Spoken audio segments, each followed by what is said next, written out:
जोहार स्टूडेंट्स, आप सभी का स्वागत है झारखंड मैथ्स जोन पे। तो प्यारे बच्चों, मैं क्लास 12th का जो है कि आप सभी के लिए very very very very important question लेकर के आया हूं। ये सेक्शन बी के अंदर 3 मार्क्स का कोई एक तो क्वेश्चन में आपको नजर आ जाएगा ही, कंफर्म याद रखिएगा। देखिए ये वाला क्वेश्चन, ठीक है ना, ये वाला बहुत ज्यादा इंपॉर्टेंट क्वेश्चन है, वीवीआई क्वेश्चन है। चलिए इसको हम लोग सॉल्व करते हैं। क्या है? Find the rate of change of the area of a circle with respect to its radius r when r बराबर 5 सेंटीमीटर। तो देखिए ये रेट मेजर से रिलेटेड क्वेश्चन है। इसमें कहता क्या है कि find the rate of change of the area, find the rate of change of the area मतलब dA अपॉन dt, ये निकालने के लिए कहा जा रहा है, ठीक है ना। Find the rate of change of the area of a circle with respect to its radius. अच्छा, रेडियस के रिस्पेक्ट में बोला जा रहा है, तो क्या होगा यहाँ पर dA बाई dr होगा, ठीक है ना। ये हम लोग को निकालने के लिए कहा जा रहा है। तो चलिए हम लोग कैसे बनाएंगे इस चीज को समझते हैं, ठीक है ना। सबसे पहले लिखेंगे क्या, let r be the radius of a circle and capital A be the area of the circle, ठीक है, at any instant of time, ठीक है ना, at any instant of time। कहने का मतलब जरा समझिएगा क्या मैं यहां पर कहना चाहता हूं कि r जो है कि रेडियस है सर्कल का और a जो है कि एरिया है सर्कल का, ठीक है ना। a क्या है? एरिया है सर्कल का और r क्या है? r क्या है? रेडियस है सर्कल का, ठीक है ना।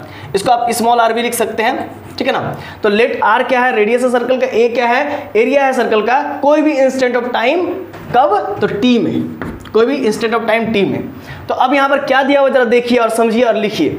Find the rate of change of the area of a circle with respect to its radius r when r बराबर 5 सेंटीमीटर, ठीक है ना। तो अब हम लोग यहाँ पर क्या लिखेंगे, सबसे पहले हम लोग निकालना क्या है, तो dA अपॉन dr, क्या निकालना है? dA upon dr।